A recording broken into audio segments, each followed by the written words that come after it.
Variability describes how far apart data points lie from each other and from the center of a distribution.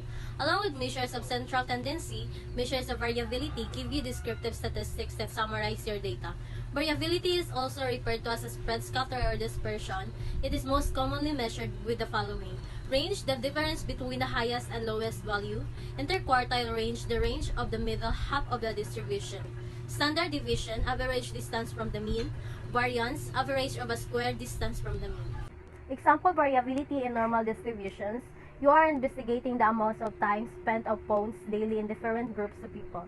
Using simple random samples, you collect data from three groups: sample A, high school students; sample B, college students; sample C, adult full-time employees. All three of your samples have the same average phone use at 195 minutes or 3 hours and 15 minutes. This is the x-axis values where the peak of the curves are. Although the data follows a normal distribution, each sample has different spreads. Sample A has the largest variability, while sample C has the smallest variability. Range. The range tells you the spread of your data from the lowest to the highest value in the distribution. It is the easiest measure of variability to calculate to find the range. Simply subtract the lowest value from the highest value in a dataset. Good day everyone, my name is Noel G. Diaz and I'm going to discuss one of the types of measures of variability. Interquartile range. The interquartile range gives you the spread of the middle of your distribution. Interquartile range example. To find the interquartile range of your 8 data points, you first find the first value at first quartile and third quartile. Multiply the number of the value of the dataset by 0.25 for the 25 percentile and by 0.75 for 75 percentile. First quartile position, 0.25 times 8 equals 2. Third quartile position, 0.75 times 8 equals 6. First quartile is the value in the second position, which is 110. Third quartile is the value in the sixth position, which is 287.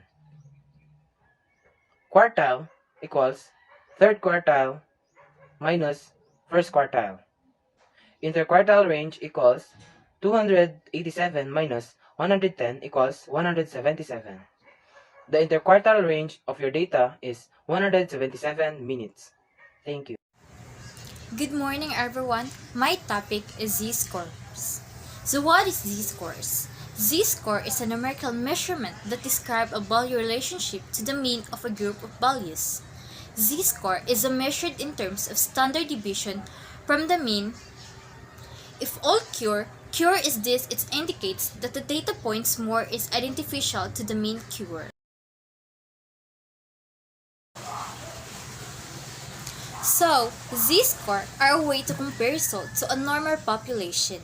Results from tests or surveys have thousands of possible results in units.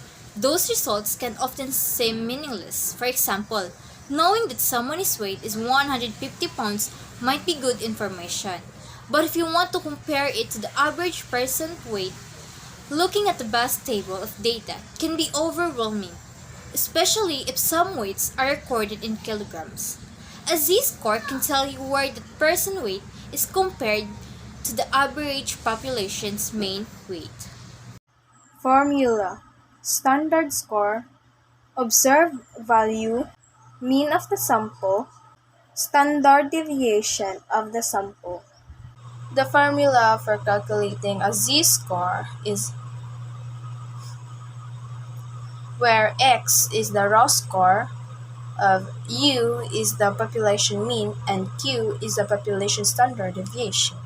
As the formula shows, the z-score is simply the raw score minus the population mean divided by the population standard deviation. What is the easiest way to find z-score? Use the following format to find a z-score. This formula allows you to calculate a z-score for any data point in your sample. Remember, a z-score is a measure of how many standard deviation of data point is away from the mean. In the formula, x represents the figure you want to examine. Hi everyone, I'm Karen. Me and Wendy was assigned to report the box and whisker plot. So what is box and whisker plot? A box and whisker plot is a graph that presents information from a 5-number summary.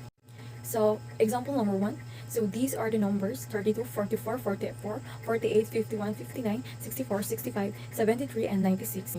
So the upper extreme is 96, which is the last number, and the lower extreme is the first number, which is 32. So now for the median, again moving outside, aim to find the middle value. So we have two numbers, which are 51 and 59.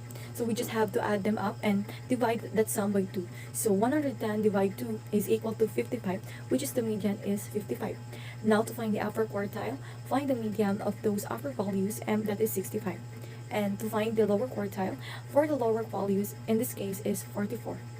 So we will start with points that are upper and lower quartiles at 65 and 44. We will construct a point for the median at 55, and we will use these points to construct a box. So vertical lines through the quartiles construct a rectangle, and then draw another vertical line through the median. So we're going to plot points at the two extreme. 32 is the lower extreme and 96 is the upper extreme. So just construct your horizontal lines, and the box and whisker plot is complete. Example 2. We have here the numbers 5, 10, 16, 17, 18, 20, and 32.